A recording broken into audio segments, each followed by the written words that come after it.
Hi ಎಲ್ರಿಗೂ ನಮಸ್ಕಾರ.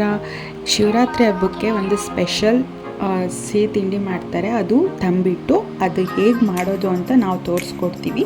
ಅದಕ್ಕೆ ಬೇಕಾಗಿರೋ ಇಂಗ್ರೀಡಿಯೆಂಟ್ಸ್ನ ಈಗ ನಾವು ನೋಡ್ಕೊಬರೋಣ.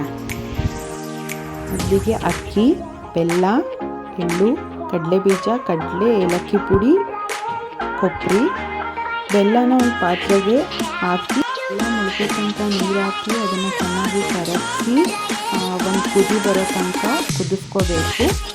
ಇನ್ನೊಂದು ಕಡೆ ನಾವು ಒಂದು ಪಾತ್ರೆ ಇಟ್ಕೊಂಡು ಆ ಪಾತ್ರೆ ಕಾಯ್ದ ನಂತರ ಅದಕ್ಕೆ ಅಕ್ಕಿನ ಹಾಕಿ ಚೆನ್ನಾಗಿ ಸ್ವಲ್ಪ ಕೆಂಪು ಬರೋ ತನಕ ಹುರ್ಕೋಬೇಕು.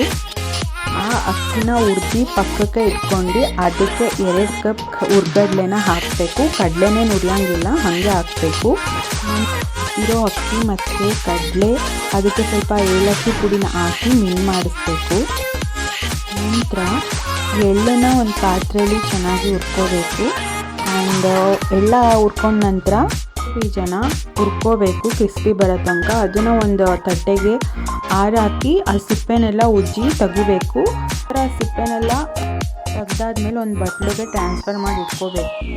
ಮಾಡಿಸ್ಕೊಬಂದಿರೋ ಹಿಟ್ಟನ್ನು ಒಂದು ಅಗಲವಾದ ಪಾತ್ರೆಗೆ ಹಾಕಿ ಅದಕ್ಕೆ ಹುರಿದಿಟ್ಕೊಂಡಿರೋ ಸಿಪ್ಪೆ ಬಿಡಿಸಿರೋ ಕಡಲೆ ಬೀಜನ ಹಾಕಿ, ಕೊಬ್ಬರಿನ ಸಣ್ಣ ಸಣ್ಣದಾಗಿ ಹೆಚ್ಕೊಂಡಿರೋದನ್ನು ಹಾಕಿ, ಆಮೇಲೆ ಎಳ್ಳನ್ನು ಮೊದಲನೇ ಹಾಕ್ಬಿಟ್ಟಿದ್ದೀನಿ, ಸ್ಕಿಪ್ ಆಗಿದೆ. ಆ್ಯಂಡ್ ಅದನ್ನೆಲ್ಲ ಮಿಕ್ಸ್ ಮಾಡಿ ಇಟ್ಕೊಂಡಿದ್ದೀವಲ್ವ ಅದನ್ನು ಹಾಕ್ಕೊಳ್ಬೇಕು. ಅದು ಹಾಕ್ಕೊಂಡಾಗ ನಮಗೆ ಎಷ್ಟು ಬೇಕು ಕೈಗೆ ಅಂಟಬಾರ್ದು. ಅದು ಒಂದು ಉಂಡೆ ಮಾಡೋ ಬರೋ ತನಕ ನಮ್ಗೆ ಎಷ್ಟು ಬೇಕು ಅಷ್ಟೊಂದು ಸ್ವಲ್ಪನೇ ಹಾಕ್ಕೊಂಡು ಕಲಿಸ್ಕೊಂಡು ಉಂಡೆ ಮಾಡೋ ಅದಕ್ಕೆ ಬಂದಾಗ ಅದನ್ನೆಲ್ಲ ಕರೆಕ್ಟಾಗಿ ಇನ್ನೊಂದ್ಸಲ ಮಿಕ್ಸ್ ಮಾಡಿ ನಿಮ್ಗೆ ಯಾವ ಥರ ಶೇಪ್ ಬೇಕಾ. ಈ ಆಲ್ಮೋಸ್ಟ್ ತಂಬಿಟ್ಟನ್ನ ಎಲ್ಲ ರೌಂಡಾಗೆ ಮಾಡ್ತಾರೆ.